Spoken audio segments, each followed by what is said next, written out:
17 বছর পর বাংলাদেশ টি-20 বিশ্বকাপের দ্বিতীয় রাউন্ডে খেলার অপেক্ষায় এবং প্রথম ম্যাচেই মাইটি অস্ট্রেলিয়াকে তারা পাচ্ছে প্রতিপক্ষ হিসেবে। এবং তার চেয়েও আমার জন্য চিন্তার বিষয় যেটি হলো যে যেই ভেন্যুতে খেলা হবে অ্যান্টিগার স্যার ভিভ রিচার্ড স্টেডিয়াম, সেখানে রান হয় এবং ট্রু উইকেট। এর আগে যতগুলো ম্যাচ খেলেছিল সেখানে কিন্তু অনেকটা বাংলাদেশের ফেভারিট ছিল উইকেটগুলো, অনেকটা মিরপুরের আদলে আমরা সেই উইকেটে খেলতে দেখেছি। শুরু করছি Gram Bangla tubes limited presents ultimate world cup powered by Bhaiya housing, এবং আমাদের কো স্পন্সর হিসেবে আছেন ZSRM, Aviva finance, metal, Shahzadi hair colour, RIL angle and channel. এবং আমাদের সাথে যথারীতি আছেন ক্রিকেট কোচ এবং বিশ্লেষক ফাহিম ভাই, নাজমুল আবেদিন ফাহিম, এবং আছেন আমার খুব পছন্দের একজন অভিনেত্রী দীপা খন্দকার। এবং পাশাপাশি যথারীতি যারা ফ্যান জোনে আমাদের 6 জন ক্রিকেট প্রেমী তো অবশ্যই থাকছেনই।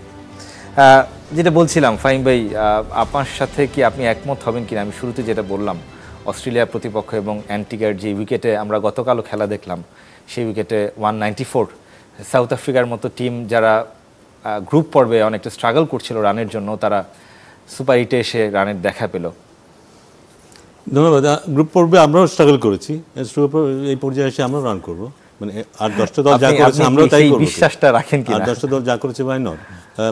আমরা কিন্তু 3টা ম্যাচ জিতে কিন্তু যোগ্যতা নিয়ে কিন্তু এই পর্যায়ে এসেছি। কিন্তু যদি আমরা আমাদের দলকে বিবেচনা করি 6 মাস আগে ওরা কী অবস্থায় ছিল, আমার মনে হয় সেটা অন্যায় করা হবে।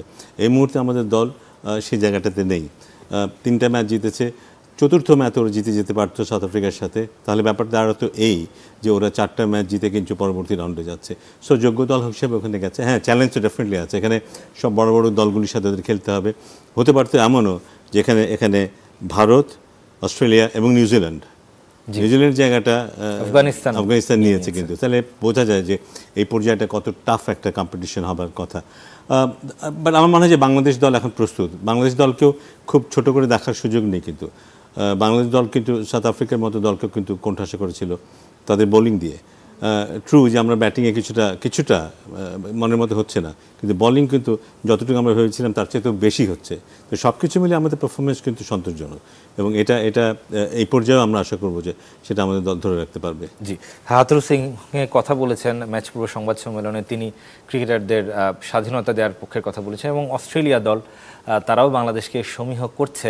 আমরা একটু রিপোর্টটা দেখে আসতে চাই। আমাদের ওয়েস্ট ইন্ডিজ থেকে সহকর্মী রেজওয়ানুজ্জামান যে রিপোর্টটি করেছেন, ম্যাচ প্রিভিউ আমরা দেখে নিতে চাই। নেকবেস পরে আবারও আলোচনায় সাকিব আল হাসান। এবার সরাসরি ব্যাট হাতে মাঠেই নেমে পড়লেন। ব্যাটিংয়ে ঘাড় যাতে কাত হয়ে না যায় তা ঠেকাতেই এমন পদ্ধতির আবিষ্কার। অনেকটা সময় নেটে ব্যাট করলেন। তবে নাজমুল হোসেন শান্ত ছিলেন শুধুই ইনডোরে, চোখের আড়ালে। অন্য অনেকের মতো রানের সন্ধানে অধিনায়ক, তার জ্বলে ওঠা মানেই বিগ ম্যাচে বাংলাদেশের ভালো কিছু। 2023 বিশ্বকাপে যে 2 ম্যাচে শান্ত 50 করেছিলেন, জিতেছিল বাংলাদেশ। কেবল শান্ত নয়, বেশিরভাগ দলের টপ অর্ডারই এই টুর্নামেন্টে সংগ্রাম করছে, কারণ এখানকার পিচ নতুন বলের জন্য কিছুটা কঠিন। শান্ত যখন রান করে তখন সে ম্যাচ উইনার। তবে সেই বিশ্বকাপেই বাংলাদেশের বিপক্ষে ঝড় তুলেছিলেন মিচেল মার্শ।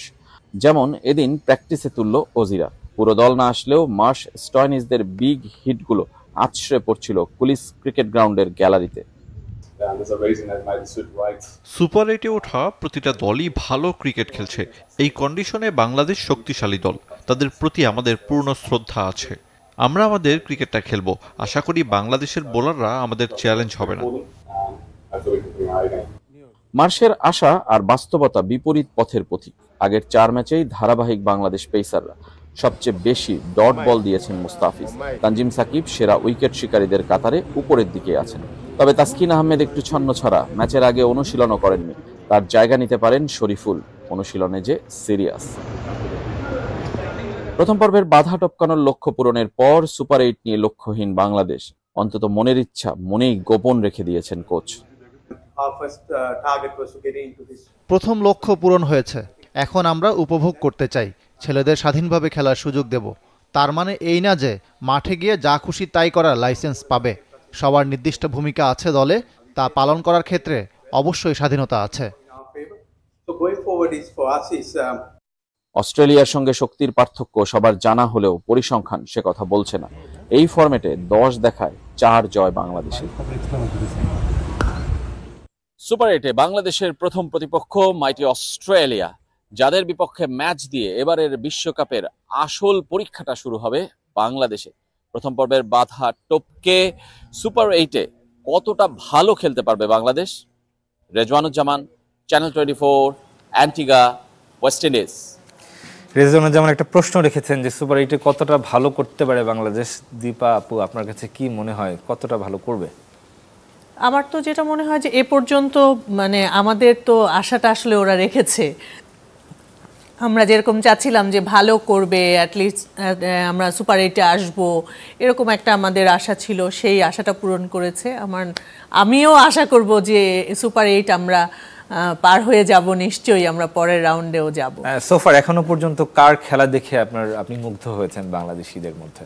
আমার তো অনেকের খেলায়, বিশেষ করে মুস্তাফিজের বোলিং তো সবসময়ই আমার কাছে খুব ভালো লাগে, মানে আশার চাইতেও ভালো করেছে আমার কাছে মনে হয়, যে আমরা যতটুকু আশা করেছি তার চেয়ে ভালো। পুরনো মুস্তাফিজকে আমরা নতুন ফিরে পেয়েছি। হ্যাঁ, ফিরে পেয়েছি। তো তারপরে যা বাকি মানে ভাইয়া যেটা বলছিলেন যে ব্যাটিংটার দিকে আসলে আমরা আরেকটু যদি মানে আমি জানি যে ওরাও অনেক ট্রাই করে, তারপরেও হয়তো আমাদের মনোপুত হচ্ছে না। আমরা চাচ্ছি আরো একটু বেটার করলে হয়তো আমরা আরো ভালো পজিশনে চলে যেতে পারতাম। এবং মানে এই সময় এসে এর কোনো কিন্তু বিকল্প নেই, ভালো করতেই হবে। ভালো ব্যাটিংটার দিকে জোরটা দিতেই হবে আসলে। এখন শুধুমাত্র বোলারদের দিকে তাকিয়ে থাকলে জয়ের সম্ভাবনাটা অনেক বেশি কমে যাবে। ফ্যানজন আমাদের 6 জন দর্শক আছেন, তাদের সবার সাথে কথা বলবো একজন করে। একটু নাম পরিচয় জেনে নিতে চাই আপনাদের। আমার নাম মোহাম্মদ মাহফুজ আওয়াদার শিশির, আমি পুরান ঢাকা বংশের থেকে আসছি। জি। আমার নাম মোহাম্মদ আলামিন হোসেন, আমি তেজকুনিপাড়া থেকে আসছি। আমার নাম শাহরিয়ার শুভ, আমি পুরান ঢাকা বংশাল থেকে আসছি। আমার নাম জাকারিয়া তামিম, পুরান ঢাকা বংশাল থেকে আসছি। আমার নাম আজহারুল্লাহ সৌরভ, আমি পুরান ঢাকা বংশাল থেকে আসছি। আমি মোহাম্মদ ফারদিন, আমি পুরান ঢাকা সুরিটোলা থেকে আসছি। অধিকাংশই পুরান ঢাকার, একজনকে আমরা শুধুমাত্র তেজকুনিপাড়া থেকে দেখতে পাচ্ছি। একজনের জার্সি আমাকে খুব দৃষ্টিটা ওদিকেই বারবার চলে যাচ্ছে। আমি প্রথমে ভেবেছিলাম যে বাংলাদেশি জার্সি কিনা, যেহেতু সিমিলারিটি রয়েছে। তারপর ভালো মতো পরে দেখলাম যে না, পাকিস্তানের জার্সি পরে আপনি এসেছেন। পাকিস্তান দল ইতিমধ্যেই ছিটকে গেছে প্রথম রাউন্ড থেকেই, তারপরও পাকিস্তানের জার্সি কেন গায়ে জড়িয়েছেন? এবং আপনি নিশ্চয়ই বোঝাই যাচ্ছে যে অনেক বড় ফ্যান, মানে সেই ফ্যানের মাত্রাটা কতটুকু? আশা ছিল এবার পাকিস্তান ফাইনাল খেলবে, যতটুকু আশা ছিল, কিন্তু পারফরমেন্স তেমন ভালো করতে পারেনি। আশা ছিল যেহেতু বোলিং ভালো করছে অনেক, বাট ব্যাটিংয়ের দিকে কেমন ভালো করতে পারেনি পাকিস্তান। জি, আমি ভাইরাল যুগের আগে, দীপাপু ভাইরাল যুগের আগে, সেটা 2010-11 সালের দিকে আমি একটা রিপোর্ট করেছিলাম। বাংলাদেশ পাকিস্তান ম্যাচ ছিল সম্ভবত 15 সালের দিকে, সম্ভবত সেই ম্যাচটা ছিল। সেখানে আমি লক্ষ্য করেছিলাম যে বাংলাদেশ পাকিস্তানের খেলা হচ্ছে, কয়েকজন সাপোর্টার এসেছেন, তারা পাকিস্তানকে সমর্থন করছেন। আপনি সেই ধরনের সাপোর্টার কিনা? বাংলাদেশের সাথে খেলা হলে আপনি সেই ধরনের কেন, মানে আপনি কেন নিজের দেশ ব্যতি রেখে আপনি পাকিস্তানের সাপোর্ট করেন বা করতে চান? মানে কারণটা কি, এর পেছনে কি কারণ কাজ করে? কোনো কারণ নেই, বাট অনেক ভালো লাগে পাকিস্তান টিমকে। মানে পাকিস্তানকে ভালো লাগে না, বাংলাদেশের চেয়েও বেটার লাগে, টিমটাকে ভালো লাগে। ইন্ডিয়া বাংলাদেশের সাথে খেলা হলে বাংলাদেশে সাপোর্ট করি, ইন্ডিয়াকে আমি হেট করি একটু। হ্যাঁ, যারা পাকিস্তানের সাপোর্ট করেন তারা অধিকাংশই আমরা দেখেছি যে পাকিস্তানকে হেট করেন। আপনারা এরকম মানে ফ্যানাটিক সাপোর্টার কেউ আছেন কিনা, যে একেবারে বাংলাদেশের বাইরে অন্য কোনো দলকে বাংলাদেশের সাথে খেলা হলেও সাপোর্ট করেন? কেউ আছেন? জি, আপনার হাতে যেহেতু বুম আছে, আপনি একটু জানতে চাই যে ভালো করতে পারছে না, বারবার ট্রাই করছে বাংলাদেশের ব্যাটাররা। আপনার কাছে কি মনে হয় এর পেছনে কারণটা কি, এবং আপনি কাকে ফ্যাক্টর হিসেবে দেখছেন, কে ভালো করতে পারে? ফ্যাক্টর হিসেবে দেখতে চাইছি যেমন লিটন একটু ভালো খেললে মনে করেন আরো বেটার ব্যাটিং হতো, বা আপনার শান্ত, ওরা দুজন যদি একটু বেটার খেলতো তাহলে দেশের আপনার ওপেনিংটা যদি ভালো হয় তাহলেই সামনের জনরা ভালো খেলতে পারে। জি, আর কেউ কিছু বলবেন? আপনারা নিজেরা কেউ ক্রিকেট খেলেন নাকি? এরকম কেউ আছেন? সবাই ক্রিকেট খেলি। সবাই টিম ওয়াইজ খেলেন, মানে আপনাদের নিজস্ব একটা টিম আছে, এই ধরনের কিছু? আমি শান্তকে নিয়ে একটা কথা বলতে চাই যে আপনার রিসেন্ট যে 10টা ম্যাচ যদি হিসাব করা হয়, আমি মনে করি তাদের মনস্তাত্ত্বিক কোনো সমস্যা আছে। আপনার লিটন প্রায় 9 বছর হয়ে যাবে ক্রিকেট খেলে, তো ওনার যে সমস্যা এটা মেন্টালি সমস্যা। আমি মনে করি সে ব্যাটিংয়ের আগে প্রপার যদি কনফিডেন্সের সাথে নামে বল ফেস করে আমি মনে করি ভালো করবে। আপনার সৌম্য সরকারও সেম, শান্ত সেম, আমি মনে করি ওদের একটু সাইকোলজিক্যাল এক ধরনের ব্যারিয়ার কাজ করছে। অথচ মাহমুদুল্লাহ রিয়াদকে দেখলে বোঝা যায় না যে সে নার্ভাস মুহূর্তেও খুব ভালো নার্ভ ধরে রাখতে পারে। আপনার অনেক ভালো ব্যাটিং করতেছে, মেন্টালি অনেক স্ট্রং। হ্যাঁ, 38 বছর বয়সে, এই বয়সেও যদি তিনি দলকে টানে তাহলে বাংলাদেশ টিমের ভবিষ্যৎ কি হবে? এটা আসলে প্রশ্নবিদ্ধ, আমি এটাই বলতেছি। জি, না ভালো বলেছেন। আপনারা বোঝা যাচ্ছে যে খেলাটা দেখেন এবং বোঝেনও ভালো। আপনাদের যথারীতি কুইজ রয়েছে আপনাদের জন্য এবং কুইজের উত্তর দিতে পারলে আপনাদের পুরস্কারের ব্যবস্থা রয়েছে চ্যানেল 24 পক্ষ থেকে। কুইজটা হচ্ছে যে সাকিব আল হাসান, নিশ্চয়ই জানেন সাকিব আল হাসান টি-20 ওয়ার্ল্ড কাপের সবচেয়ে বেশি উইকেট শিকারী। তার উইকেট সংখ্যা কতটি? আপনি সবার আগে হাত তুলেছেন। টি-20 ওয়ার্ল্ড কাপে 46টি। 46টি হয়নি। আর কেউ? আর কেউ? আমি পুরো 3 ফরম্যাটেরটা জানি, 703 উইকেট। না, তার তিনি একটা মাইল ফলকের সামনে দাঁড়িয়ে। আর টি-20তে আপনার সম্ভবত 150 উইকেট, 150 উইকেটের কাছে। আমি শুধুমাত্র টি-20 বিশ্বকাপের উইকেট সংখ্যা জানতে চাই। টি-20 বিশ্বকাপের 46টি। আরেকটা প্রশ্ন করব নাকি ফাহিম ভাই? একটু প্রশ্নটা একটু কঠিন লাগছে।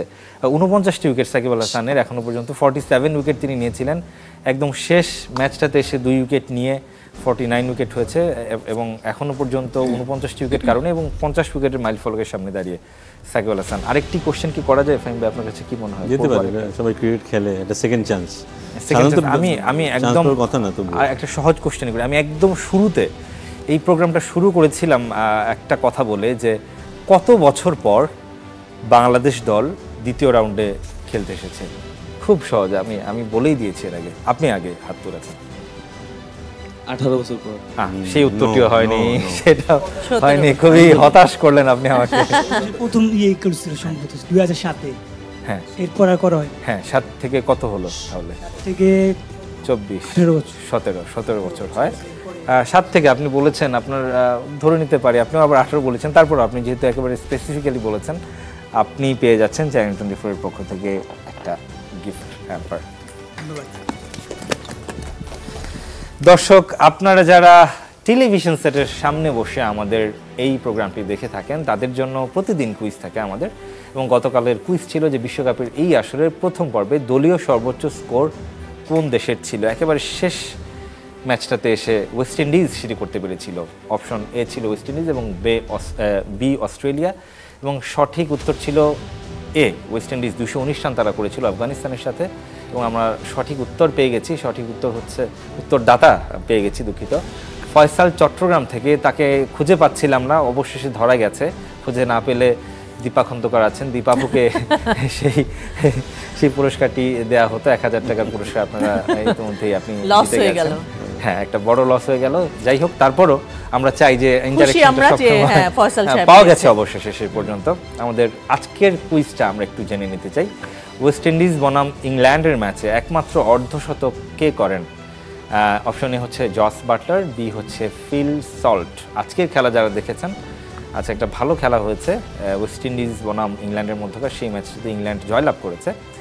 সেই উত্তরটি আপনি পাঠিয়ে দিতে পারেন আপনার মোবাইলের মেসেজ অপশনে গিয়ে WC স্পেস দিয়ে এ অথবা বি লিখে পাঠিয়ে দিন 26969 এই নম্বরে, যত খুশি ততবার। উত্তর পাঠানোর শেষ সময় আগামীকাল দুপুর 2টা পর্যন্ত। সর্বোচ্চ উত্তরদাতা পাবেন 1000 টাকার মোবাইল চার্জ।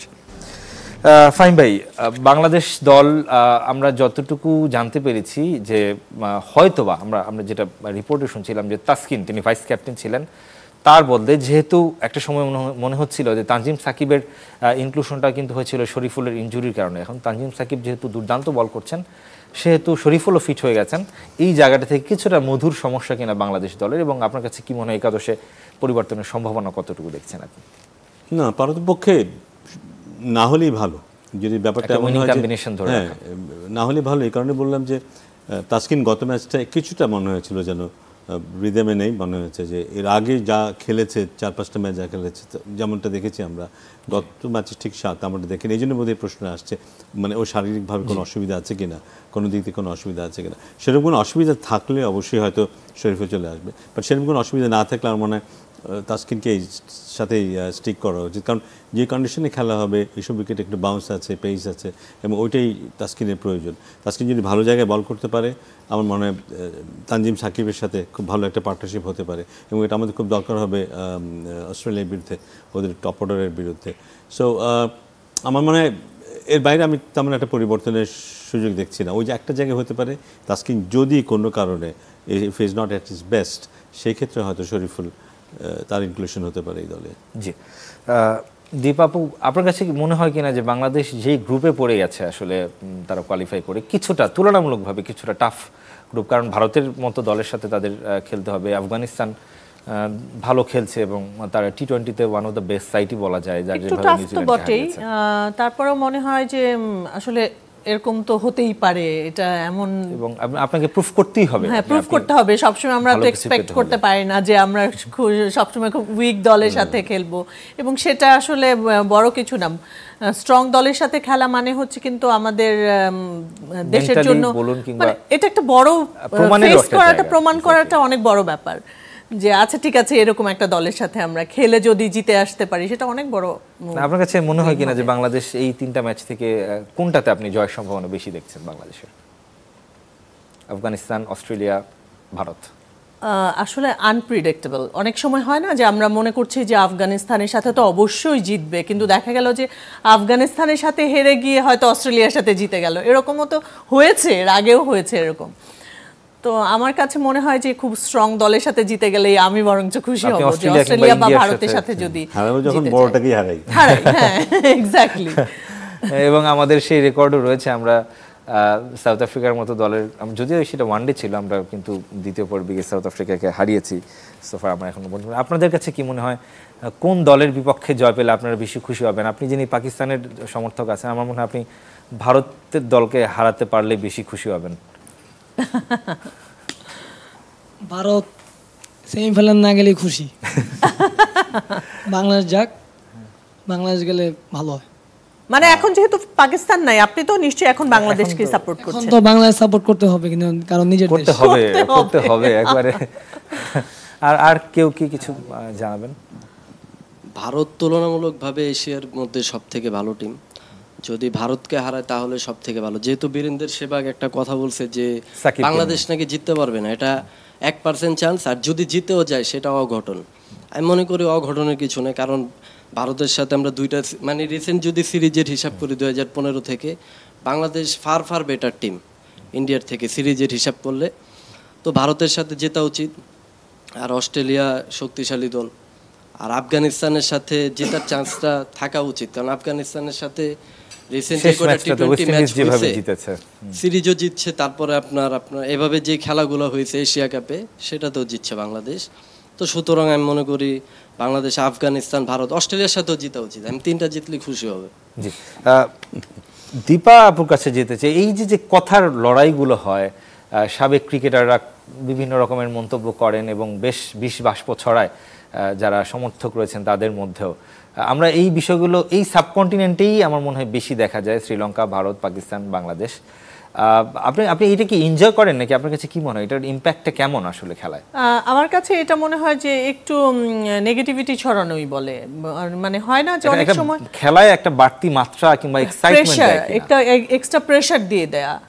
আমার কাছে যেটা মনে হয় যে যারা খেলছে অলরেডি তারা একটা প্রেশারের মধ্যে থাকে সবসময়ই, আর মানে আমি যখন ফিল্ডে থাকবো তখন ডেফিনেটলি আমার একটা রেসপন্সিবিলিটিস থাকে, আমার একটা চেষ্টা সবসময়ই থাকে। তার উপর যদি আরও 5 জন মিলে একটা প্রেশার দিয়ে দেয়া হয়, যেটা একটু আগে ওই ছেলেটা বলছিল যে এক ধরনের মানসিক চাপ কিন্তু তৈরি করে দেয়া হয়, সাইকোলজিক্যাল একটা ঝামেলা তৈরি হয়ে যায়, তখন কিন্তু দেখা যায় যে ফার্স্টে গিয়েই হয়তো 2 বলের মধ্যে আউট হয়ে যাচ্ছে। এটা কিন্তু অনেক সময়ই হয় মানসিক প্রেশারের কারণে। সো আমার কাছে মনে হয় যে একটু ফ্রি রাখা উচিত ওদেরকে। জি, ফাহিম ভাই, আপনি আপনার খুব কাছের শিষ্য সাকিব আল হাসানকে নিয়েও বীরেন্দ্র সেবাগের একটা মন্তব্য রয়েছে এবং তারপরের ম্যাচেই সাকিব আল হাসান ব্যাট হাতে ঘুরে দাঁড়িয়েছেন। আপনার কাছে কি মনে হয় আসলে সমর্থকরা কিংবা ক্রিকেট ফ্যান যারা আছে তারা অনেকে অনেক কথা বলতে পারে, কিন্তু একজন দায়িত্বশীল জায়গা থেকে সাবেক ক্রিকেটার বলুন, যেহেতু যে দেশেরই হই না কেন, যে কোনো দেশের ক্রিকেটারের প্রতি সেই শ্রদ্ধাশীল মনোভাবটা কি আসলে থাকা দরকার কিনা, কিংবা আপনি এই সব বিষয়গুলো কিভাবে দেখেন? না, এই কথাটাও আরও সুন্দর করে বলা যেত যে বাংলাদেশ কোনো ম্যাচই জিতবে না, এই কথা সুন্দর করে বলা যায় কিন্তু, কারণ বাংলাদেশের চাইতে অন্য দল বেশি শক্তিশালী, ওরা ভালো খেলছে কিন্তু মনে হয় না জিততে পারবে, এভাবে বলা যায় কিন্তু ওইভাবে বলার কারণ কিন্তু একটা আছে, কিন্তু সেটা হচ্ছে টু ড্র অ্যাটেনশন।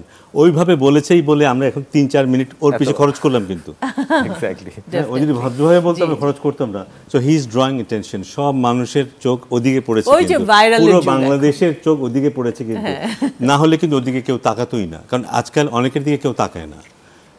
সো তারা এইভাবে কিন্তু মানুষের অ্যাটেনশন ড্র করার চেষ্টা করে। কিন্তু সেটা আপনার কাছে মনে হয় কিনা যে ফ্যানদের মধ্যে এক ধরনের বাড়তি উত্তেজনা দেয় কিনা যখন খেলা হবে, মাঠের খেলা, ধরুন এই ভারতের সাথেই বাংলাদেশের যখন খেলা হবে তখন? ও কিন্তু অলরেডি বলেছে, কিন্তু এরকম একটা মন্তব্য করেছে, এখন ইন্ডিয়াকে আমাদের হারানোটা খুব জরুরি।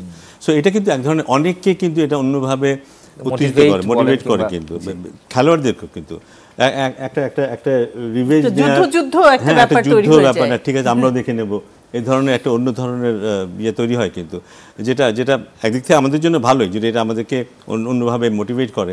মাঠে যদি আমরা ওই কারণে আরও বেশি উজ্জীবিত থাকি, সেটা তো আমাদের জন্য লাভজনক হবে। বাট আমি মনে করি মূলত এটা উদাহরণ ওইভাবে বলার কারণে একটাই, অ্যাটেনশন ড্র করা। জি, এবং আসলে খেলা মানেই তো এক্সাইটমেন্ট এবং সবসময় একটা আকর্ষণের বড় জায়গা জুড়ে থাকে। তবে খেলার বাইরেও আমরা বিভিন্ন ধরনের এন্টারটেইনমেন্টের কিন্তু জায়গা রয়েছে, তার মধ্যে মুভি অন্যতম। দীপাপুর মুভি রিলিজ হয়েছে, 2টো মুভি রিলিজ হয়েছে এবারের ঈদে, সেই মুভিগুলো নিয়ে আমরা জানবো। তবে ছোট্ট একটা বিরতির সময় হয়ে গেল। Gram Bangla tubes limited ultimate world cup powered by Bhaiya হাউজিংয়ে কিছুক্ষণের মধ্যে ফিরছি।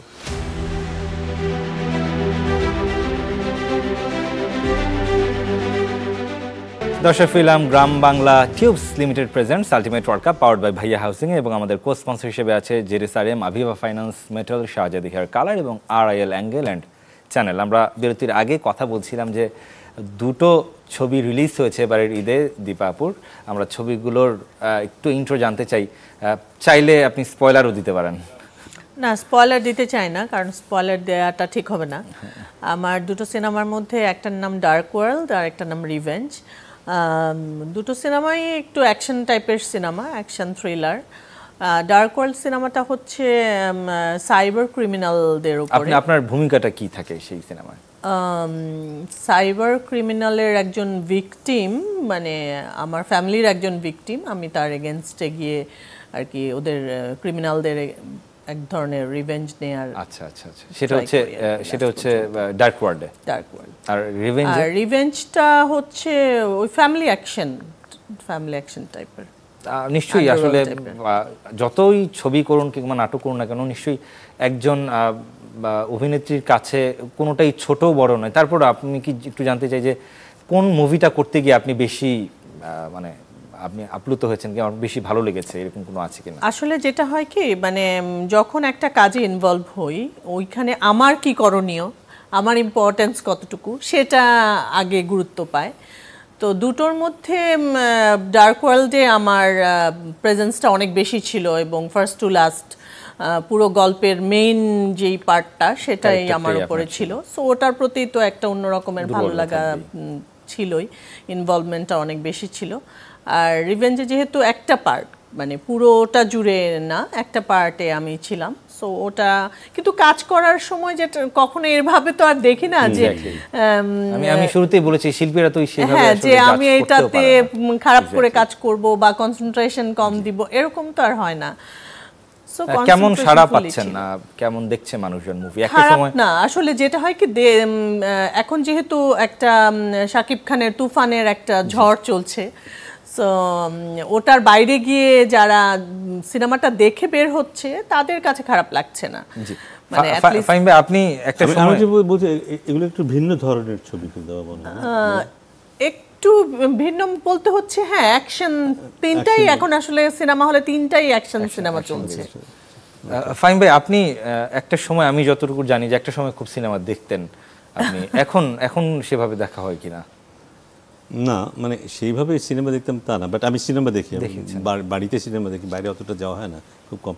বাট আগে দেখতাম, হ্যাঁ বেছে বেছে সিনেমা দেখতাম, অবশ্যই দেখতাম। এখন হয়তো অতটা সময় হয় না, সুযোগও হয় না, বাট খবরাখবর রাখি, খবরাখবর রাখি কী হচ্ছে না হচ্ছে। ম্যাক্সিমাম সময় আসলে খেলাধুলা নিয়েই ব্যস্ত থাকতে হয় আপনাকে। একটু আবারও খেলায় ফিরতে চাই। আমি একদম শুরুতেই বলেছিলাম যে অ্যান্টিগার যেই ভিভ রিচার্ড স্টেডিয়াম, যেটি নর্থ সাউন্ডে যেখানে খেলা হবে, সেখানে আমরা গত ম্যাচে অনেক রান দেখেছি। এবং আপনার কাছে কি মনে হয় যে কিছুটা হলেও এটা ইটস ট্রু যে আসলে যে কোনো উইকেটেই আপনি ভালো করতে চাইলে যে কোনো উইকেটেই খেলতে হবে, কিন্তু তারপরও কিছুটা ডিসঅ্যাডভান্টেজ বাংলাদেশের কিনা এই নিয়ে অবশ্য একটা রিপোর্টও আছে, আমরা একটু দেখে এসে তারপর আলোচনায় যেতে চাই। রেজাউনুজ্জামান পাঠিয়েছেন, উইকেটটা কেমন বাংলাদেশের খুব বেশিভাবে পরখ করে দেখার সুযোগ হয়নি। আমরা সাধারণত দেখি যে খেলার আগের দিন বা তার আগের দিন উইকেট নিয়ে কিছুটা হলেও পর্যবেক্ষণ থাকে, ক্রিকেটার বলুন, অধিনায়ক বলুন কিংবা কোচিং স্টাফের। সেরকম খুব একটা সুযোগ এই স্টেডিয়ামের পাননি বাংলাদেশ। হ্যাঁ এক্স্যাক্টলি, বৃষ্টির কারণে। আমরা একটু রিপোর্টটা দেখে আসতে চাই সেই উইকেট নিয়ে। অ্যামব্রোস বলেছেন অ্যান্টিগার উইকেট স্পোর্টিং হবে, তার প্রমাণ মিলেছে সুপার 8-এর প্রথম ম্যাচে। 370 রানের বিপরীতে পড়েছে 10 উইকেট। 2 ইনিংস মিলিয়ে এখন পর্যন্ত এটাই এই ম্যাচের সর্বোচ্চ স্কোর। আর পরিসংখ্যান বলছে এই মাঠের 18টি টি-20 11টিতেই আগে ব্যাট করা দল জিতেছে। বিশ্বকাপে 5 ম্যাচের 3টিতে পরে ব্যাট করা দল জিতলেও শেষ 2টিতে অবশ্য জয় আগে ব্যাট করা দলের। অস্ট্রেলিয়ার আছে এখানে খেলার অভিজ্ঞতা। নামিবিয়াকে 72 রানে গুড়িয়ে দিয়ে 9 উইকেটের জয় পেয়েছিল অজিরা। হ্যাজেলউড, স্টয়নিসদের পেস যেমন ছিল তেমনি ছিল অ্যাডাম জাম্পার স্পিন। অজানা বাংলাদেশের জন্য তথ্য, ছবি আর ভিডিওই ভরসা। আমরা রাতে গিয়েছিলাম, ফিল্ডিং প্র্যাকটিস করেছি, তবে পিচ দেখা হয়নি, কাভারে ঢাকা ছিল, কিছুটা আভাস পেয়েছি। মাঠের সাইজের সঙ্গে কিছু তথ্যও নিয়েছি। একাদশ নির্ভর করবে কন্ডিশনের উপর, প্রতিপক্ষের উপরও কিছুটা, তাদের দুর্বলতা কোথায় সেটা ভেবে। ভিভ রিচার্ডস স্টেডিয়ামে এখনো 200 পেরোয়নি কোনো দল। Rezwanuzzaman, channel 24, Antigua, West Indies. Fahim ভাই, কি মনে হয় কিছুটা হলেও একটা ডিসঅ্যাডভান্টেজ বাংলাদেশের জন্য কিনা? কারণ অস্ট্রেলিয়া দল এর আগে গ্রুপ পর্বে নামিবিয়ার বিপক্ষে খেলেছে, বাংলাদেশের কাছে অনেকটাই অপরিচিত, আননোন একটা উইকেট। আমার মনে হয় না বাংলাদেশ ডিসঅ্যাডভান্টেজ নিয়ে ভাবছে, কারণ নেগেটিভ থটসগুলো আমার মনে হয় না দল এগুলো নিয়ে ভাববে। যেটাই আছে সেখানে সেরা কাজটা কিভাবে করা যায় দেখারও সুযোগ হয়নি, কিংবা সেটা কারণ জিনিসটা হচ্ছে কি যে উইকেটে খেলা হবে, হ্যাঁ ওখানে ব্যাটিং হয়তো অস্ট্রেলিয়ার জন্য একটু ফেভারেবল হবে, কিন্তু বোলিংয়ের ক্ষেত্রে আমাদের পেস বলাররা ওখানে অনেক কার্যকরী হবে। হতে পারে ওই জায়গাটায় কামিন্স আছে, হ্যাজেলউড আছে, আর যেন স্টার্ক আছে, বাট আমাদেরও বলাররা কিন্তু যথেষ্ট এফেক্টিভ। আমাদের যে 3জন পেস বলার বোলিং করছে সোফার যথেষ্ট এফেক্টিভ, এবং আমাদের রিশাদ প্লাস সব কিছু মিলিয়ে আমাদের বোলিং আমার মনে হয় না ওদের চাইতে কোনো অংশে পিছিয়ে আছে এই বিশ্বকাপে। ব্যাটিংয়ে ওরা কিছুটা এগিয়ে আছে, বারবার বলছি আমি। সো ইউ নেভার নো, আমাদের বলাররা যদি ভালোভাবে ক্লিক করতে পারে, এবং অস্ট্রেলিয়া যেটা হবে যে ওরা ডমিনেট করার চেষ্টা করবে, এবং সেটাই হয়তো আমাদের জন্য ভালো হবে। ওরা যদি ডমিনেট করতে চায় সেই সুযোগটা আমরা নিতে পারি। যেটা সবচেয়ে প্রয়োজন হবে এই চিন্তা ভাবনাগুলো থেকে দূরে থাকা, যে এখানে ওদের কিছু ফেভার আছে, আমরা বোধহয় এখানে আমাদের মতো হলে একটু ভালো হতো, কিংবা টসে জিতলে আমরা একটু সুবিধা পেতাম, এইসব চিন্তা ভাবনা একেবারেই করা উচিত না। যাই আছে সেখানে আমরা যুদ্ধ করব এবং আমাদের সেরা খেলাটা খেলার চেষ্টা করব। সেটা যদি হয় আমার মনে হয় আমরা আমাদের সেরা খেলাটা খেলতে পারবো। তাহলে জি, ফাহিম ভাই যেটা বললেন, দর্শক আপনারা যারা আছেন ফ্যান জোনে, আপনাদের কাছে কি মনে হয়, আপনারা একমত কিনা যে বাংলাদেশের যে পেস অ্যাটাক এখন এই মুহূর্তে কতটা শক্তিশালী? তারা অনেক শক্তিশালী। বাংলাদেশের পেস লাইনার সাকিব, তাসকিন আছে, শরীফুর আছে, সাকিব আছে, তারা মানে বর্তমান খুব ভালো ফর্মে আছে। সাকিব 7 উইকেট, তাসকিনের 7 উইকেট, রাইন লেন্স বোলিং খুবই ভালো, ইকোনমিক্সও ভালো। জি, আপনার কাছে কি মনে হয় যে কোন বোলারের দিকে আপনি কালকে তাকিয়ে থাকবেন? খেলা দেখা হবে আপনাদের কালকে সকালে খেলা, 6:30 অবশ্যই। তাদের সময় রাতে খেলা, আমাদের সময় সকালে। আপনার কোন স্পেশালি আপনি কোন বোলারের দিকে আপনার নজরটা বেশি থাকবে?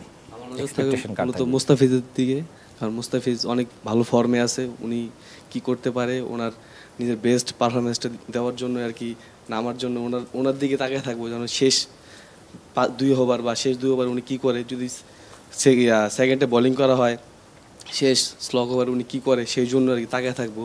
শেষ ভালো জানি করতে পারে, সেই জন্য জিতার জন্য জানি ভালো পারফরমেন্স করতে পারে, সেই জন্য আর কি দেখবো, ওনার দিকে তাকিয়ে থাকবো। জি, এই অর্ধেও আপনাদের জন্য একটা কুইজ রয়েছে।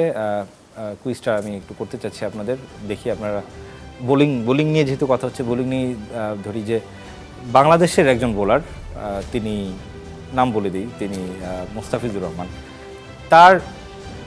তিনি সবচেয়ে বেশি বল ডট দিয়েছেন। এটা একটু হার্ড হয়ে যায় যে কতগুলো ডট দিয়েছেন, এই প্রশ্নটা একটু হার্ড হয়ে যায়। আপনি এটা বলা দরকার নেই। সবচেয়ে ইকোনমিও সবচেয়ে কম এখনো পর্যন্ত সোফার, যারা 10 ওভারের বেশি বল করেছেন তাদের মধ্যে সবচেয়ে কম ইকোনমিও মুস্তাফিজের। সেই ইকোনমিটা কত, এইটা পারা উচিত। আমার মনে হয় এটা কিছুটা হলেও সহজ। পাওয়া গেছে একজন। জি, 6। আর কেউ? 3.69 সম্ভবত। না, আপনি কাছাকাছি গেছেন। তারপর আমি একটু এক্সাক্ট উত্তর জানতে চাই। 3.37 আমি বলে দিলাম। এটা আমার মনে হয় একটু কঠিন হয়ে গেল না ভাই? কাছাকাছি গেছেন, কাছাকাছি গেছেন, আমি দিয়ে দিচ্ছি আপনাকে। অনেকটাই কাছাকাছি হয়েছে। 6 বলেছিলেন, উদার বলতে হবে, খুবই উদার। কাছাকাছি 3.37 এবং 3.6 বলেছিলেন, 0.2 সামথিং এর ডিফারেন্স ছিল। যাই হোক, আপনি কাছাকাছি গেছেন এবং এটা একটা বিরল ব্যাপার আমার মনে হয় ফাহিম ভাই। টি-20 ওয়ার্ল্ড কাপের এতগুলো ম্যাচ হয়ে গেছে, 4টা ম্যাচ হয়ে গেছে, একটা পেসারের ইকোনমি রেট 3.37। অসাধারণ কনসিস্টেন্সি দেখিয়েছে ও পাওয়ার প্লেতে একটা ওভার বল করছে, মিডল ওভারে একটা ওভার বল করছে এবং শেষের দিকে এসে 2টা ওভার বল করছে। সো পাওয়ার প্লেয়ের শেষের দিকে বল করার মানে সেই সময়টা কিন্তু ব্যাটাররা চেষ্টা করে মেরে খেলতে, আর শেষের দিকে যে 2টা ওভার হয় সেটা তো বলে বাহুল্যরা মারতে চায়, কিন্তু তারপরে তার এই যে বোলিং ইকোনমিটা এটি বলে দেয় যে ও এখন কোন লেভেলে বোলিং করছে। আমার মনে হয় সবাই, এই পৃথিবীর যত ক্রিকেটার আছে এই মুহূর্তে ওয়ার্ল্ড কাপ খেলছে বা না খেলছে, সবাই ওকে লক্ষ্য করছে এবং ওকে অ্যাপ্রিসিয়েট করছে। জি, আমি একটু তানজিম সাকিব সম্পর্কে জানতে চাই দীপাপু। তার অ্যাগ্রেসিভনেস আমরা দেখেছি এর আগের ম্যাচটাতে, দুর্দান্ত বল করেছেন, একটা ওয়ার্ল্ড রেকর্ড তিনি করেছিলেন। আমার কাছে তো মনে হয় যে আমাদের একটা আশার জায়গা তৈরি করেছে আর কি। এবং পেসারদের কাছ থেকে তো আমরা এই ধরনের একটা মারমার কাটকাট ব্যাপার দেখতে চাই, কি বলেন আপনি?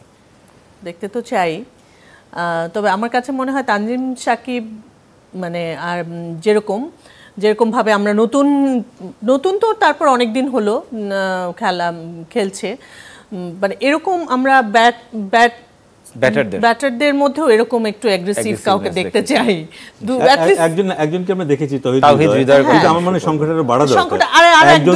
আর এক দুইজন যদি আসতো তাহলে আর কি আমরা আরেকটু এগিয়ে থাকতাম আমার মনে হয়। জি, শান্ত লিটনের কথা বারবার আসছে। শান্ত মাত্র 26 রান করেছেন এখনো পর্যন্ত এই 4টা ম্যাচ মিলিয়ে। এবং আমার কাছে মনে হয় যে যেহেতু ওরা ওপেনিং এ নামছে, তো শুরুতেই একটা ডিজাস্টার যখন হয়ে যায় তখন আমার মনে হয় দলের একটু মনোবল ভেঙে যায় বলে পরবর্তীতে, এবং বাংলাদেশের খেলাটা শুরুই হয় আসলে 2-3 উইকেট পড়ে যাওয়ার পর থেকে আমার কাছে মনে হয়। ফাহিম ভাই, এইটা আমরা শুনছিলাম, শান্তর কাছ থেকেই শুনছিলাম যে এটা নিয়ে চেষ্টা করা হচ্ছে, কিন্তু সেটার এক্সিকিউশন আমরা কেন দেখছি না? এক দর্শক বললেন যে একটা সাইকোলজিক্যাল ব্যারিয়ার কাজ করছে। কেন করে এই ধরনের পর্যায়ে এসে এবং এই ধরনের ক্রিকেটারদের কাছ থেকে তারা আন্তর্জাতিক না, আমার কথা তো করতেই পারে, কিন্তু ওটা ওভারকাম করাটাও আসলে ওদের শিখতে হবে। যে সাইকোলজিক্যাল ট্রমা বা একটা ব্রেকডাউন অনেক সময়ই হবে, অনেক সময় প্রেশারে এটা হয়, কিন্তু সেটা ওভারকাম করাও তো খেলার একটা পার্ট। আমরা দেখেছি বড় বড় ক্রিকেটারদের কাছ থেকে কিন্তু আমরা এই জিনিসগুলো, আমি বিরাট কোহলির উদাহরণটা এখানে দিতে পারি। না, ব্যাপারটা হচ্ছে কি ওদের হয়, কিন্তু ওদেরটা যেটা হচ্ছে যে ওরা কনসিস্টেন্টলি ফেল করছে এবং দেখে মনে হচ্ছে না যে ওভারকামটা করতে পারছে না, ফিরে আসতে পারবে, খেলা দেখে মনে হচ্ছে না। বাট মনে হয় যে অনেক খেলোয়াড়ই কিন্তু সেটা হয়েছে, ওপেনিং ব্যাটসম্যান অনেকেই কিন্তু স্ট্রাগল করেছে বিশ্বকাপের সোফা বিভিন্ন কন্ডিশনের কারণে। বাট এখন যে কন্ডিশনে খেলা হবে সেটা বোধহয় ব্যাটিংয়ের জন্য একটু সহজ হবে, সে কারণে হয়তো এদের জন্য ফিরে আসাটা একটু সম্ভাবনা আমি দেখছি কিছুটা। বাট প্রচুর সাহস প্রয়োজন হবে। বাইরে থেকে অনেক সময় মনে হয় যে আমি খুব চেষ্টা করছি, বা আমি গিয়ে এবার এই করব সেই করব, অনেক চেষ্টা করব, কিন্তু একটা ভালো খেলছে না একজন, সে যখন মাঠের ভেতরে যায় তার কিন্তু সব নেগেটিভ থটসগুলো চলে আসে কিন্তু তখন। তো ওই জায়গাটা সে যদি নিজেকে ম্যানেজ করতে পারে তাহলে একটা সম্ভাবনা আছে ভালো খেলার, এবং একবার একটু ভালো খেলতে পারলে কিন্তু আস্তে আস্তে সাহসটা ফিরে আসে, কারণ পুরো দল যেহেতু ভালো খেলছে, একটু ভালো খেলতে পারলেই কিন্তু ওই বাকিদের মধ্যে ঢুকে যেতে পারে কিন্তু। এক্স্যাক্টলি, এবং ব্যাটারদের জন্য একটা ভালো সুযোগ হতে পারে কালকের এই উইকেটটা ভালো রান করার জন্য, যেহেতু তারা সেরকমভাবে ভালো উইকেটে খেলতে পারেনি এখনো পর্যন্ত। দীপ আপু, এবারের ঈদটা আমি যদি বলি যে ক্রিকেট খেলা হচ্ছে, ওয়ার্ল্ড কাপ টি-20 ওয়ার্ল্ড কাপ একেবারে ইউরো খেলা হচ্ছে, আপনি ইউরো দেখেছেন কিনা, কোনো ম্যাচ এখনো পর্যন্ত দেখা হয়েছে কিনা, কিংবা আপনার কোনো সাপোর্ট আছে কিনা? এবং আমরা জানি যে কাল থেকে আবার কোপা আমেরিকাও শুরু হচ্ছে, আর্জেন্টিনার খেলা রয়েছে, কানাডা আর্জেন্টিনার, এবং ওভারঅল সবকিছু মিলিয়ে এবারের ঈদটা একটু ভিন্ন রকম কিনা? মানে একটু আমার জন্য তো একটু বেশি ব্যস্ততার, এবং আপনার একই সাথে আপনার তো সিনেমা, প্রচুর ঈদের আগে যেমন কাজ নিয়ে অনেক বেশি ব্যস্ত থাকতে হয়, প্রফেশনাল কাজে, তারপরে আবার ঈদের সময় একটু সাংসারিক কাজে ইনভলভমেন্টটাও একটু বেশি থাকতে হয়। সো এর ফাঁকে আর কি যতটুকু দেখা, খুব কনসিস্টেন্টলি দেখা হয় না, বা দেখতে পারি না, সুযোগ হয়ে ওঠে না। দেখা যায় যে অনেক মানুষ মিলে বাসায় দেখছে, তখন হয়তো তাদেরকে কিছু সার্ভিস দেওয়ার জন্য আমাকে বারবার উঠতে হচ্ছে, এই ব্যাপারগুলো কাজ করে।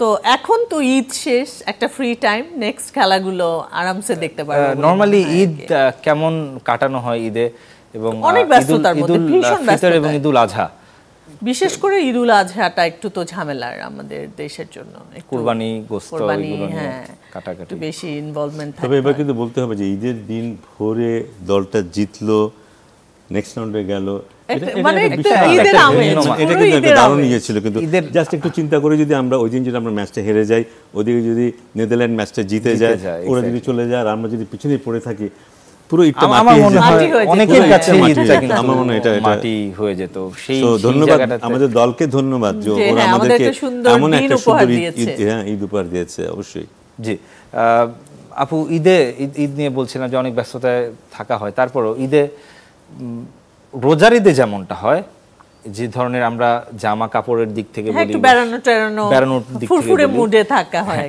সেইখানটা থেকে কুরবানির ঈদে কি একদমই এবার এক্সজস্টেড থাকা হয় একটু। কিন্তু ওই যে ভাইও যেটা বলছিল যে সকাল সকাল এরকম একটা জয়, সো মানে অনেক ঝামেলার মধ্যেও মনটা ভালো ছিল। আমরা যারা খেলা দেখি বা খেলার সাথে জড়িত, তারা একেবারে নামাজ পড়তে পড়তে ঈদের স্কোর দেখছিলাম, একটু পরপর খেলা দেখছিলাম স্ক্রল করে। আমাদের একটা বিরতির সময় হয়ে গেল এগুলো বলতে বলতে। Gram Bangla tubes limited ultimate world cup powered by Bhaiya হাউজিংয়ে কিছুক্ষণ পর আবার ফিরে আমরা কথা বলবো। বেশ কিছু ম্যাচ হয়েছে, আজকে হয়েছে, গতকাল হচ্ছে সুপার 8-এর, এবং একটা ম্যাচ রয়েছে আফগানিস্তান ভারতের, সেই ম্যাচ নিয়ে আমরা কথা বলবো। কিছুক্ষণের মধ্যে ফিরে আসি। আমরা কথা বলছিলাম বাংলাদেশ নিয়ে, অনেক কথা হয়েছে, কালকে বাংলাদেশের খেলা রয়েছে। আমরা অন্যান্য ম্যাচগুলো সুপার 8-এর একটু, গতকাল থেকেই সুপার 8-এর ম্যাচগুলো শুরু হয়েছে, আমরা সেই ম্যাচগুলো নিয়ে একটু কথা বলতে চাই, একটু দর্শকদের কাছে যেতে চাই শুরুতেই। এই বাংলাদেশের ম্যাচের বাইরে অন্যান্য ম্যাচগুলো দেখা হয় কিনা আপনাদের, এবং কেমন উপভোগ করছেন? সুপার 8-এর খেলা শুরু হয়েছে গতকাল থেকে, সাউথ আফ্রিকা ইউএসএ ম্যাচ ছিল, আজকে সকালে ইংল্যান্ড ওয়েস্ট ইন্ডিজ ম্যাচ ছিল। কোন ম্যাচটা বেশি ভালো লেগেছে আপনাদের? জি, কালকে সাউথ আফ্রিকা আর ইউএসএ খেলাটা অনেক ভালো লাগছে। খেলাটা দেখে প্রায় ইউএসএ জিতেছিল একবারে শেষ, রাবাদা একটা ওভার ভালো করে দিয়ে আর কি পুরা সাউথ আফ্রিকা একটা ওভার রাবাদা খেলাটা ঘুরে দিছে। আমি ইউএসএ সাপোর্টে করতেছিলাম অবশ্য, কারণ ইউএসএ ছোট এবার অনেকেই ইউএসএ সাপোর্ট করতে দেখেছি, কারণ ইউএসএ ভালো খেলতেছে আর হঠাৎ করে ভালো একটা টিম ভালো খেলতেছে, সেই জন্য আর কি ইউএসএ সাপোর্ট করতেছিলাম। আজকের খেলা, আজকে একটা বিগ ম্যাচ ছিল, ওয়েস্ট ইন্ডিজ ইংল্যান্ড একটা বিগ ম্যাচ ছিল, এবং ওয়েস্ট ইন্ডিজ যেভাবে তেড়ে ফুড়ে এসেছিল সুপার 8-এ, সেখান থেকে ইংল্যান্ডের সাথে হেরে যাওয়াটা একটা বড় ধাক্কা লাগে কিনা আপনার? আচ্ছা, এটা আসলে ওয়েস্ট ইন্ডিজ তো ক্রিকেটের রাজা বলা হয় টি-20 ক্ষেত্রে, তারা বড় ঘটন ঘটায় সব, ছোট টিমের সাথেও হারে, বড় টিমের সাথেও হারে। তো ওয়েস্ট ইন্ডিজের আপনার কালকে যে খেলাটা গেল সম্ভবত 180 রানের স্কোরে তো সেটা ইংল্যান্ডের ব্যাটিং লাইন অনেক স্ট্রং, আর ওয়েস্ট ইন্ডিজের বোলিং লাইন তুলনামূলক অনেক দুর্বল। তারা ছোট ছোট টিমের সাথে যে পরিমাণে মানে ধাক্কা খায়, তাদের বোলিং এমন না যে তাদের 150 গতির বলার নাই, আছে যেমন অশান্ত থমাসও ছিল 150 গতিতে বল করতো, তারা ছিটকে পড়ে যায় একটা সময় গিয়ে। এবং তাদের যে বল, তাদের লাইন লেংথে আসলে সমস্যা আছে, এই জন্য তারা ইংল্যান্ডের সাথে যে ম্যাচটা হেরে গিয়েছে আমি মনে করি। জি, একটু প্রথম ম্যাচটা, গতকালকের প্রথম ম্যাচটা নিয়ে একটু আলোচনা করতে চাই। একটা সময় 3 ওভারে 50 রানের প্রয়োজন ছিল ইউএসএর, এবং সেইখান থেকে 2 ওভারে 28, অর্থাৎ 1 ওভারে 22 রানের মতো রান তারা করতে সক্ষম হয়েছিল। এবং এই দলটা আমরা শুরুতে বাংলাদেশ যখন সিরিজ হারে মনে হচ্ছিল ফ্লুক হতে পারে বা পাকিস্তানকে হারিয়ে দেওয়া, সেটাও যেহেতু পাকিস্তান আনপ্রেডিক্টেবল একটা টিম, অনেক ছোট ছোট দলের কাছে বিভিন্ন সময় হেরেছে, কিন্তু ধারাবাহিকভাবে এই ইউএসএর ভালো খেলাটা কেন এটা সম্ভব হলো, কিভাবে সম্ভব হলো, এবং আপনি কিভাবে দেখছেন গ্লোবালাইজেশন আদৌ হচ্ছে কিনা? আমার মনে হয় যে বাংলাদেশের সাথে খেলার আগে ওরা নিজেদেরকে এভাবে জানতো না। আমার মানে বাংলাদেশের সাথে সিরিজ জয়টা ওদেরকে হেল্প করেছে নিজেদেরকে আবিষ্কার করতে কিন্তু। এবং তারপর থেকে আমরা দেখেছি ওরা অনেক বেশি উজ্জীবিত, এবং ওরা মনে হয় তারপরে একটা টার্গেট সেট করেছে, এবং সেটা ধারাবাহিকতা বজায় রেখেছে কিন্তু তারা। এবং ওদের মধ্যে যে বিশ্বাসটা, সেটা দারুণ ব্যাপার। কিন্তু বিশ্বাস কিন্তু এমনিতে আসে না, যেটা আমি একটু আগে আলাপ করছিলাম অফিরে, যে যার রসদ থাকে সেই কিন্তু আসলে বিশ্বাস করতে পারে। এখন ওরা বিশ্বাস করে যে ওর মধ্যে রসদ আছে। আমরা যদি ওর নাম কি, অ্যারন জোন্স, গতকালকের যে ম্যাচটা সেটাতে আবার ও রান করেনি, অ্যান্ড্রিস গুস খেলে। অ্যারন জোন্সের মধ্যে একটা প্লেয়ার যে দলে আছে, বোঝা যায় ও তো একাই না, ওই মানের আরো প্লেয়ার ওখানে আছে। সেই দলের সার্বিক শক্তিটা কতটুকু সেদিকে বোঝা যায় কিন্তু। সো ওই মানের প্লেয়ার থাকা মানে you can win a match at any time, যেটা আমরা অস্ট্রেলিয়াতে দেখি, ইংল্যান্ডে দেখি। হ্যাঁ, বেস্ট গিয়ে 3-4টা 6 মেরে দিলে হয়তো 200 স্ট্রাইক রেটে গিয়ে ম্যাচটা জিতে নিয়ে গেল, এই ধরনের প্লেয়ার কিন্তু। সো আমার মনে হয় এই দলে যথেষ্ট শক্তি আছে, হয়তো আস্থার জায়গাটাতে কিছুটা ঘাটতি ছিল, সেটাও এখন চলে এসেছে। এবং সে কারণেই কালকের যে ম্যাচটার কথা আমরা আলাপ করছি, প্রায় অসম্ভব একটা ম্যাচ, তাও আমাদের মনে হচ্ছিল লাস্টে হয়তো জিতেও যেতে পারে। সো এটা ওদেরই কৃতিত্ব যে ওরা ওই দল, নিজেদের দলকে ওই জায়গাটা নিয়ে গেছে এবং আমাদেরকে বিশ্বাস করতে বাধ্য করাচ্ছে যে ওরা একটা ভালো দল। এক্স্যাক্টলি।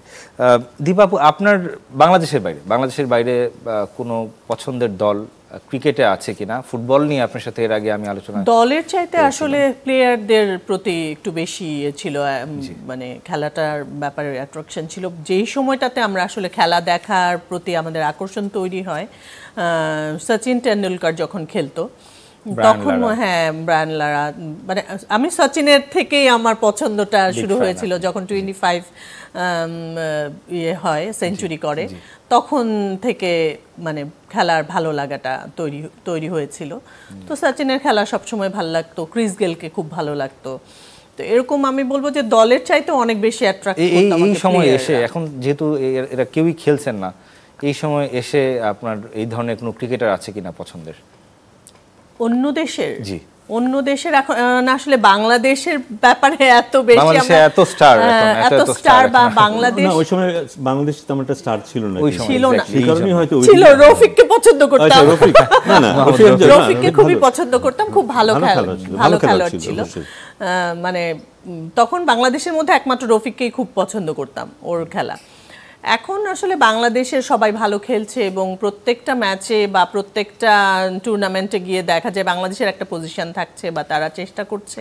অন্যদিকে ফোকাস করার আসলে এখন আর আমার কাছে মনে হয় যে আর সময় থাকে না, যে বাংলাদেশের ব্যাপারে বেশি ফোকাস হয়েছে। এখানে আসলে অবশ্যই ক্রেডিট পেতেই পারে বাংলাদেশের দলের ক্রিকেটাররা। ফাহিম ভাই, আজকের ম্যাচটা নিয়ে একটু, আমি যেটা বলছিলাম যে ওয়েস্ট ইন্ডিজকে ইভেন, মানে আমি ব্যক্তিগতভাবে আমার কাছে মনে হচ্ছিল যে ওয়েস্ট ইন্ডিজ দল এবার অনেক বেশি স্পিরিটেড, এবং তারা যেহেতু এর আগে ওয়ানডে ওয়ার্ল্ড কাপটা মিস করেছে, তাদের এক ধরনের আকাঙ্ক্ষা থাকবে, এবং সেটা আমরা লক্ষ্য করেছি গ্রুপ পর্বে।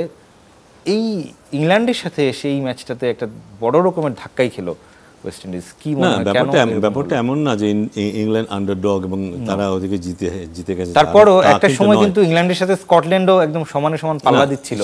সেটা দিয়ে তো আমরা ইংল্যান্ডকে বিচার করতে পারি। ইংল্যান্ড ওয়ার্ল্ড কাপ চ্যাম্পিয়ন দল, আমরা জানি ওদের শক্তি কতটুকু। আমার ধারণা যে ওয়েস্ট ইন্ডিজ এখনও এমন একটা দল যারা প্রেশারে পড়লে ঠিক ততটা ভালো না যতটা অস্ট্রেলিয়া কিংবা ইংল্যান্ড। সো সেই জিনিসটা হয়তো আজকে হয়েছে। আজকে ওদের শুরুটা খুব ভালো ছিল যখন ব্যাটিং করতে যাচ্ছিল, এবং মিডল পিরিয়ডে ওরা কিন্তু খুব ভালো খেলতে পারেনি, যখন ওদের উচিত ছিল একটা ভালো রেটে রান করার, মোটামুটি ভালো রেটে, ওরা খুব খারাপই খেলেছে। এবং আমি একটু স্পেশালি নিকোলাস পুরানের কথা বলতে চাই, তিনি যেভাবে খেলেছেন, তিনি সর্বাধিক 6 এই মুহূর্তে ওয়েস্ট ইন্ডিজের। জনসন চার্লস এবং পুরান দুজনই 115-এর মতো স্ট্রাইক রেটে ব্যাটিং করেছে, 38 বলে 36, 110-12 এরকম স্ট্রাইক রেটে ব্যাট করেছে, তাও আবার 7-8-9 ওভারের মতো ডিউরেশন।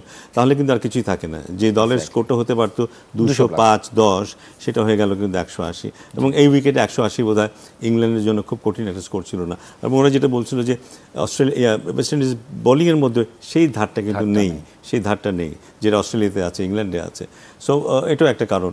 বাট আমার মনে হয় ওভারঅল ওয়েস্ট ইন্ডিজ চাপের মধ্যে পড়লে এখনও ঠিক ওই বিশ্বমানের দল না। এক্স্যাক্টলি, যেটা বলছিলাম দীপাপু, আপনি পছন্দের দল হয়তো আপনি ক্রিকেটারের দিকে বেশি ঝুঁকছেন, তারপরও প্রেডিক্ট করতে পারেন কিনা এবার 2টা ফাইনালিস্ট দল যদি বলি, কিংবা 4টা সেমিফাইনালিস্ট দল যদি বলি, আপনার পছন্দের তালিকায় কেউ আছে? প্রেডিক্ট করার চাইতে আসলে উইশ করতে চাই যে বাংলাদেশ থাকুক একটা পছন্দের দলে। আর যেহেতু টিম ভাগ হয়ে যাবে, যে 2টা গ্রুপ ভাগ হয়ে যাবে, সো অপোজিটটা একটু মানে বাংলাদেশের বাইরে আপনি কি অন্য কোনো দলকেই সাপোর্ট করেন না? করেন না মানে আমি অস্ট্রেলিয়া সাপোর্ট করেছি। হয় কি, যখন বাংলাদেশ আর অস্ট্রেলিয়া খেলে তখন যেমন বাংলাদেশ যখন সাপোর্ট করছে অস্ট্রেলিয়াকে, তখন তো ওর ভালোটাও ভালো লাগছে না, এমন একটা ব্যাপার। আর সেই পাকিস্তান সমর্থকের মতো আপনি। হ্যাঁ, কিন্তু মানে যখন বাংলাদেশ এখানে থাকছে না, তখন তো ডেফিনেটলি অস্ট্রেলিয়ার খেলা পছন্দ করি, সাউথ আফ্রিকার খেলা পছন্দ করি, এবং সাউথ আফ্রিকা, ইন্ডিয়ার খেলা পছন্দ করি। এবং যেই দলটা আমরা দেখেছি গ্রুপ পর্বে, তারা 120 রান করতে পারেনি কোনো ম্যাচেই, তারা 194 একটা দারুণভাবে ঘুরে দাঁড়ালো কিনা সাউথ আফ্রিকার, কি মনে হচ্ছিল? হ্যাঁ, ওদের জিককের রান হচ্ছিল না, কিন্তু একটা ভালো ইনিংস খেলেছে, এখানে একটা ভালো ইনিংস খেলেছে সাউথ আফ্রিকান। সো ওদের একটা সমস্যার সমাধান হয়ে গেছে খুব সম্ভবত। ওরা হয়তো অপেক্ষা করছিল এমন একটা কন্ডিশনের জন্য, কারণ ম্যাক্সিমাম প্লেয়ারই আইপিএল খেলে এসছে, আইপিএলের কন্ডিশনের সাথে নিউ ইয়র্কের সেই কন্ডিশনের একেবারেই মিল নেই। সো ব্যাপারটা খুবই কঠিন, ইনজাস্টিসও একদিক থেকে। সো আমার মনে হয় ওইটা পার হয়ে আসতে পেরেছে, এবং খুব কঠিনভাবে পার হয়ে আসতে পেরেছে। এমন হতে পারতো কিন্তু যে সাউথ আফ্রিকা বাদও পড়ে যেতে পারতো, এমন একটা সিচুয়েশন হয়েছিল। থ্যাঙ্ক গড যেটা বাদ পড়েনি, বাট এখন মনে আস্তে আস্তে ওরা জায়গার মধ্যে চলে আসবে। জি, এবং আজকে আরও একটা ম্যাচ রয়েছে, আফগানিস্তান ভারতের মধ্যকার একটা ম্যাচ রয়েছে। সেই ম্যাচটা কেমন হতে পারে? 8:30টায় খেলা রয়েছে। আপনার কাছে কি মনে হয় একপেশে হবে কিনা? ভারত যেভাবে খেলে একপেশে হতো না আমি জানি না, তবে ভারতের পক্ষে যাওয়ার সম্ভাবনা অনেক বেশি, কারণ আফগানিস্তান মনে আস্তে আস্তে আফগানিস্তানের চির ধরছে, কিন্তু ওদের যে সবচেয়ে শক্তির জায়গা উদ্বোধনী 2জন ব্যাটসম্যানের যে ব্যাপারটা, সেই জায়গাটা আস্তে আস্তে চির ধরছে। ওরা কিন্তু গত 2টো ম্যাচে রান করেনি। সো ওইটা একবার যদি চির ধরে যায়, তাহলে মনে হয় আফগানিস্তান খুব বেশি দূর যেতে পারবে না। ওদের বাকি ব্যাটিং শক্তিটা কিন্তু ঠিক সেই মানের না যেটা ওদের উদ্বোধনী ব্যাটসম্যানের মধ্যে আছে। বোলিংটা মোটামুটি ভালো, এবং আপনি যদি টপ ব্যাটার কিংবা টপ বোলার, টপ উইকেট সংগ্রাহক যদি তালিকা দেখেন, 2খানটাতে একটা সময় 2খানে আফগানিস্তানের রাজত্ব ছিল। রহমানুল্লাহ গুরবাজ ছিলেন, এবং পাশাপাশি ফজল হক ফারুকি ছিলেন। এবং আমরা লক্ষ্য করলাম যে আপনি যেটা বলছিলেন যে রহমানুল্লাহ গুরবাজ সেভাবে রান করছে না, তাদের টপকে গেছেন ইতিমধ্যেই নিকোলাস পুরানের কথা যদি বলি। কিন্তু বোলারদের তালিকায় এখনো পর্যন্ত ফজল হক ফারুকি, যদিও লাস্ট 2টা ম্যাচে তিনি উইকেট পাননি, তারপরও একটা ম্যাচে 6টা উইকেট পেয়েছিল সেই জায়গাটা থেকে, এবং সেই তালিকায় আমাদের তানজিম সাকিব রয়েছেন।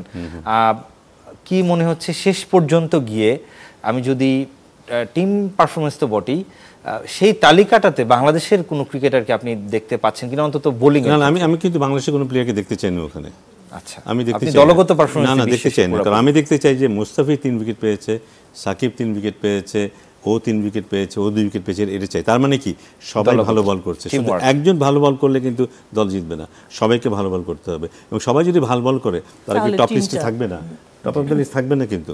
সো ওইটা দলের জন্য খুব ভালো কিন্তু। জি, নিশ্চয়ই দীপাঙ্কর, আপনিও সেই বিষয়টি চাইছেন যে একটা দলগত পারফরমেন্স, এবং আপনি তারপরও কোনো স্পেশাল কোনো ক্রিকেটার আছে কিনা যে যার কাছ থেকে, যেমন আমরা সাকিবের কাছ থেকে অনেকেই আমাদের একটা এক্সপেকটেশন ছিল যে যেহেতু ভালো করছে না, তার কাছ থেকে আমরা একটা চাচ্ছিলাম, সেটা আমরা গত ম্যাচটাতে কিছুটা হলেও পেয়েছি। আপনি সেই ধরনের কারো কাছে কোনো প্রত্যাশা আছে কিনা কোনো ক্রিকেটার? প্রত্যাশা ওই যে বললাম যে মুস্তাফিজের কাছে যেরকম প্রত্যাশা, এবং সে প্রত্যাশা অনুযায়ী কাজ করছে, তানজিম সাকিবও প্রত্যাশা অনুযায়ী খেলছে।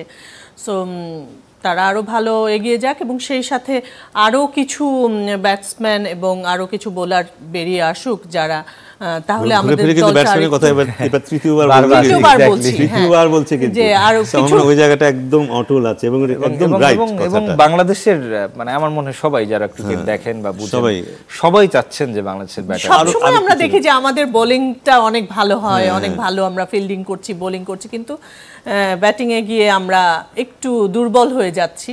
সো ওই জায়গাটা যদি আমরা ওভারকাম করতে পারি তো আমরা আরো ভালো খেলতে পারবো। অবশ্যই প্রত্যেকটা মানুষ চাইছে বাংলাদেশের একটা সুপার 8টা একটা ভালো সূচনা করুক, যেভাবেই হোক সেটা যদি ব্যাটিং এ যদি ভালো নাও হয়, যদি বোলারদের দিয়েও যদি সেটা সম্ভব হয় যে অস্ট্রেলিয়াকে হারানো, আমরা যেভাবেই হোক আমরা জিততে চাই, সহজ কথা। আমরা এই পুরো মাসটাতেই আমরা ঈদ উদযাপন করতে চাই। সেটা কিন্তু খুবই সম্ভব, আমাদের ক্রিকেটারদের হাতে আছে সেই ক্ষমতা, আমরা সেটাই চাইবো। একদম শেষ পর্যায়ে চলে এসেছে আমাদের আজকের এই অনুষ্ঠানের Gram Bangla tubes limited presents ultimate world cup powered by Bhaiya হাউজিংয়ে। আমাদের অনুষ্ঠান এখানেই শেষ করতে হচ্ছে। ভালো থাকবেন, সুস্থ থাকবেন সবাই।